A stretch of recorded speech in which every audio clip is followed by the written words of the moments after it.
The Antichrist is coming. Who is he, the Antichrist? For hundreds of years, even over 1,000, people have been trying to figure out who is the Antichrist, the beast of Daniel, the man of lawlessness, according to Paul, this world ruler who will dominate the whole earth at the end of the age. For hundreds and hundreds of years, people have been trying to figure out who John was talking about when he said the Antichrist is coming. Daniel's prophecies probably tell us more about the Antichrist than most any other place. And of course, we find a lot about the Antichrist in the book of Revelation.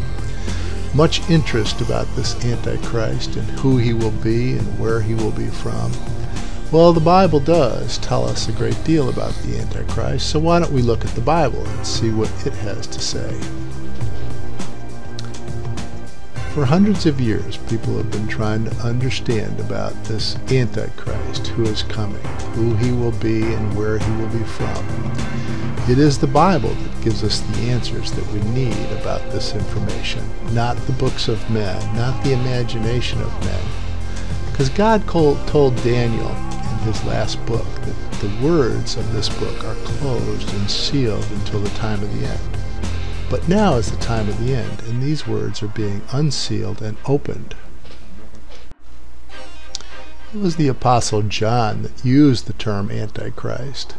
He said, "Dear children, it is the last hour, and as you have heard, Antichrist is coming." Now let me just say this. The Antichrist is against Christ. The Antichrist is in opposition to Christ. Some people have gotten the mistaken impression that Antichrist somehow means a counterfeit Christ or a false Christ.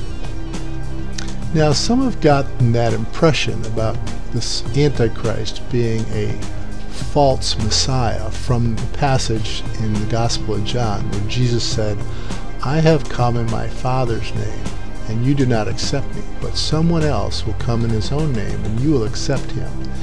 They did not accept Christ as the Messiah, but he's saying they will accept someone else, but it will not be the Antichrist. It will be the false prophet who is accepted as the false Messiah. You must not confuse who the Antichrist is. The Antichrist is not a counterfeit Christ. The Antichrist is not Jewish. The Antichrist is not the false Messiah. The false Messiah will be the false prophet. Now let's see what Revelation 13 has to say about the Antichrist, called the beast. The beast, coming out of the sea, had 10 horns and 7 heads, resembling a leopard, a bear, and a lion. Refer to Daniel chapter 7 to see what Revelation 13 is talking about. The dragon gave the beast his power. This is the devil gave the Antichrist his power and throne and great authority.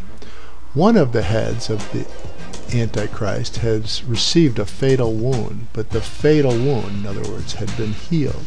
In other words, he died, but he came back to life.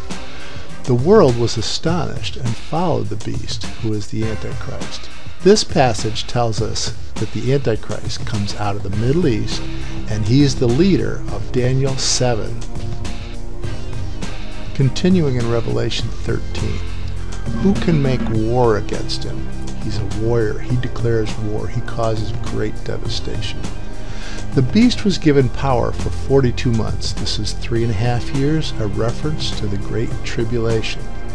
He blasphemed God and slandered his dwelling place, the temple of God, and conquered the saints. In other words, this is another reference to the Great Tribulation, when Antichrist will persecute to the death the saints of God. All the inhabitants of the earth will worship the beast, the Antichrist. Everyone whose name is not found written in the Book of Life. The Book of Life is where the names of the true believers of the one true God are written. In addition to Revelation, The prophet Daniel told us a great deal about this Antichrist, the beast.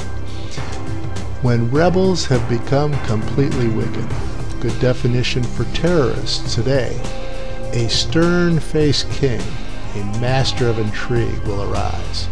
He will cause astounding devastation.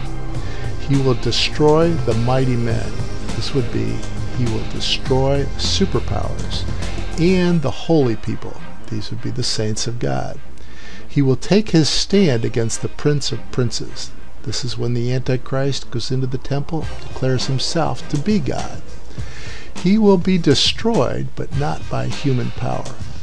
Daniel particularly, of course Revelation as well, tells us that at the time of the Antichrist, that God will set up his kingdom and God himself will destroy the Antichrist.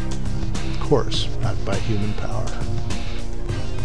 In Daniel 11 we learn that his forces will desecrate the temple and abolish the daily sacrifice and set up the abomination that causes desolation. The abomination is when Antichrist declares himself to be God in the temple. And to do that, he abolishes the daily sacrifice which will be going on at the time. It says he will exalt and magnify himself above God. Paul referred to this in 2 Thessalonians. And he will attack the mightiest fortresses with the help of a foreign god or foreign power. Once again, like in Daniel 8, we see that the Antichrist attacks the superpowers, but he has the help of a foreign power to accomplish his tasks.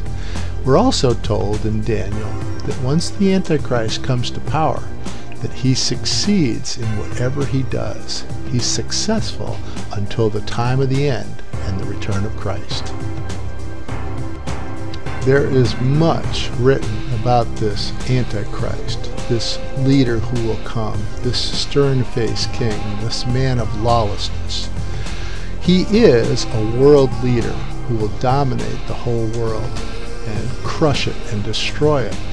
He will also confirm a peace, enforce a peace with Israel for 1 7-year period before he claims that he is God and causes the great tribulation to be perpetrated on the people of God. It's the Bible that has the information about this Antichrist, this one who is to come. He's getting very near. He comes from the Middle East.